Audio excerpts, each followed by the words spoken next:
Hey, welcome to the Integrate This podcast. You might notice that David and I are sitting side by side for once. There's not that partition separated by hundreds of miles between us. We're joining you here today from the hotel room at the Sheraton because we are in Sioux Falls, South Dakota for the TIE conference, which is Technology and Innovation in Education. It's my first time here. I think yours as well. Never been. We're joined by about 500 educators from all across the state of South Dakota. And you know what? Since they don't have a wall between Minnesota and South Dakota, they couldn't keep us out either. So we're just going to do a little bit of a recap on some of the things that we picked up on here from the first day of the conference. So David, go ahead. So when we first got here, what Jeremy and I actually, they had a pretty decent vendor hall, and we got to visit with some different folks there. We even got our and that's the thing taken like, together. So. Never, yeah. Okay, are we messing up? No, we're fine. That's the thing, though. I think at any conference that is put on, and we both have experience of hosting conferences. Treat those vendors well as attendees, and go talk to them. Seriously, they look intimidating. You think that they want to do nothing but spam you with messages and emails and stuff like that, but these conferences could not happen without them. And you know what? They really do enjoy getting to talk to people, and it doesn't have to be a sales pitch. Plus then you get to take their pen and not feel guilty. And I think one thing too is you might have the perception, but at the same time, we really don't know of any new products that are out there unless we talk to some of these folks. So it's always a plus to be able to do that and to network with some of them so that we can see new products that are out there. A lot of them are companies and people that we've talked to previously, so start to develop relationships with them, and it's pretty good. So But we got our picture taken too. Yeah, so they had a photo booth, which was pretty cool. We'll throw them up on the screen here so you can see them. We had both our shirts on, so of course we had to get. Thank you for saying shirts on and not shirts off. Yes, that we had our shirts on. Yes. Yeah. And then after that, we basically got introduced with the plenary session. They had kind of a rebranding of TIE, which we never went to any previous TIEs, so we had no connection we to don't it. know. Everything was new anyway. No. But now they're called Compass. Yep, Compass. So and it'll be interesting if they change the name of their conference or something because of that. Who knows? Yeah. And so they just kind of introduced their framework for the conference and the different types of sessions that they were providing. Right, and the different pathways that they had, I think were very appropriate, especially matched very well to their rebranding. And I think both of us chose sessions today that were geared more towards the teaching and learning side of things. But I mean, that's our wheelhouse. But definitely lots of variety of sessions to check out.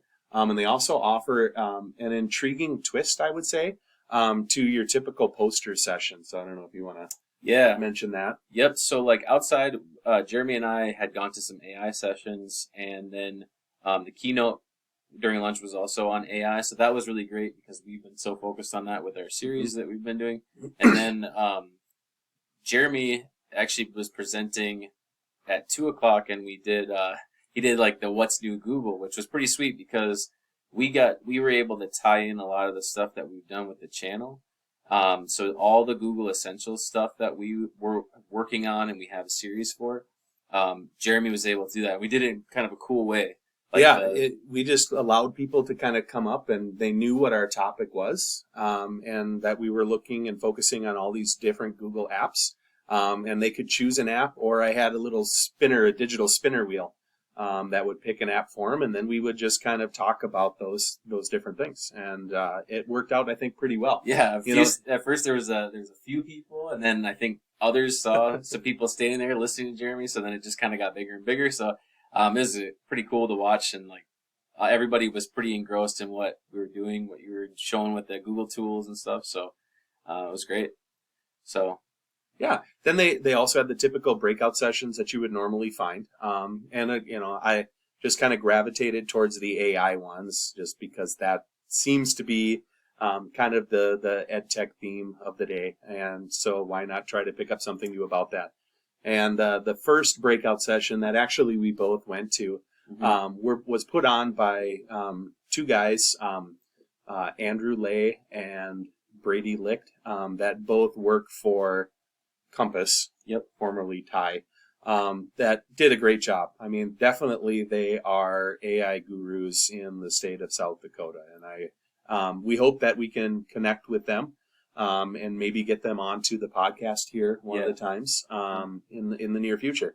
I think for me, kind of the big takeaway, and I know that when I present on AI, and David too, that we always come back to that AI is never going to replace the teacher in the classroom. AI exists only with human controls, and you have to keep the humans in the loop. Is how they framed it and talked about it. And I know I've talked about it as being like HI, or human intelligence, and that's where it's always got to start with. That's where it comes back to after a first iteration. Then you go back to a second iteration, and every single step along the way with AI always has that human intervention as part of it, that it starts and ends there. Yeah, and one of the presenters made a really good point too with that same thing, because he basically gave the example of, if you have AI create a picture for you, it still needs the human touch, basically. So like, you might be able to generate some ideas, which is great from AI, so for images or text or whatever, but then the next step in the process would be the human actually going through and making tweaks to that. So like, a picture that might be generated is going to be imperfect because you might have a person with like 5 arms. Kind of like our image right now is going to be rather imperfect because we're counting on the light from the sun, which keeps getting passed over by clouds. Yeah. So very imperfect, very human though. Right.